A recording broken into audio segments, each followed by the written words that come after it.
Première épître de Pierre, chapitre 2. Premier paragraphe, versets 1 à 10.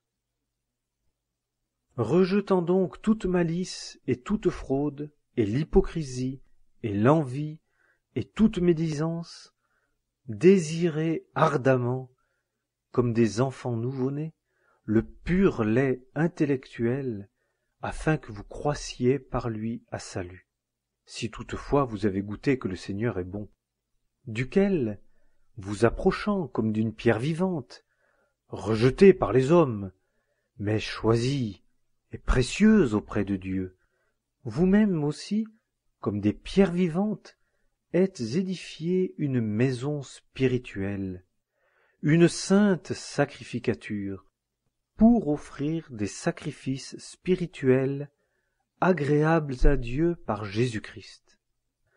Parce qu'on trouve dans l'Écriture, « Voici, je pose en Sion une maîtresse pierre de coin, élue, précieuse, et celui qui croit en elle ne sera point confus. » C'est donc pour vous qui croyez qu'elle a ce prix. Mais pour les désobéissants, la pierre que ceux qui bâtissaient ont rejetée, celle-là est devenue la maîtresse pierre du coin, et une pierre d'achoppement et un rocher de chute, lesquels heurtent contre la parole, étant désobéissants, à quoi aussi ils ont été destinés.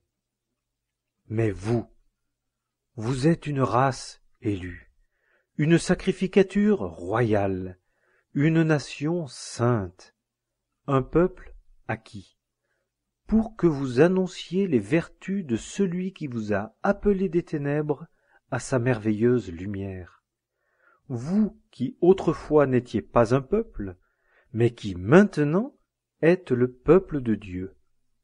Vous qui n'aviez pas obtenu miséricorde, mais qui maintenant avez obtenu miséricorde.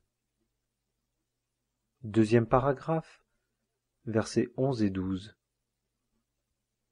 Bien-aimés, je vous exhorte, comme forains et étrangers, à vous abstenir des convoitises charnelles, lesquelles font la guerre à l'âme, ayant une conduite honnête parmi les nations, afin que, quant aux choses dans lesquelles ils médisent de vous comme de gens qui font le mal, ils glorifient Dieu au jour de la visitation à cause de vos bonnes œuvres qu'ils observent.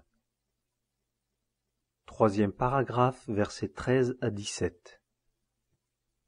Soyez donc soumis à tout ordre humain pour l'amour du Seigneur, soit au roi comme étant au-dessus de tous, soit aux gouverneurs comme à ceux qui sont envoyés de sa part pour punir ceux qui font le mal et pour louer ceux qui font le bien, car c'est ici la volonté de Dieu, qu'en faisant le bien vous fermiez la bouche à l'ignorance des hommes dépourvus de sens, comme libres, et non comme ayant la liberté pour voile de la méchanceté, mais comme esclaves de Dieu.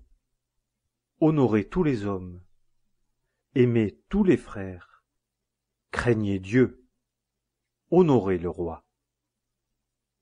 Quatrième paragraphe, versets 18 à 25.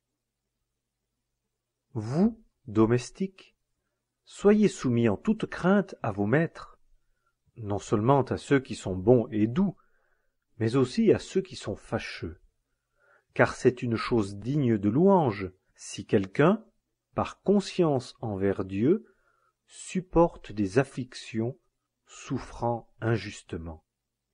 Car quelle gloire y a-t-il si, souffleté pour avoir mal fait, vous l'endurez? Mais si, en faisant le bien, vous souffrez, et que vous l'enduriez, cela est digne de louange devant Dieu, car c'est à cela que vous avez été appelés. Car aussi Christ a souffert pour vous, vous laissant un modèle, afin que vous suiviez ses traces. Lui qui n'a pas commis de péché, et dans la bouche duquel il n'a pas été trouvé de fraude.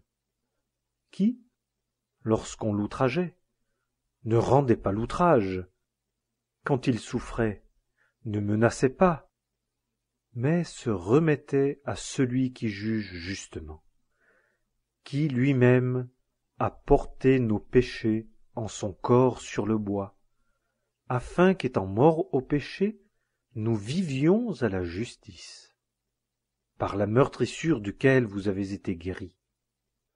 Car vous étiez errants comme des brebis, mais maintenant vous êtes retournés au berger et au surveillant de vos âmes.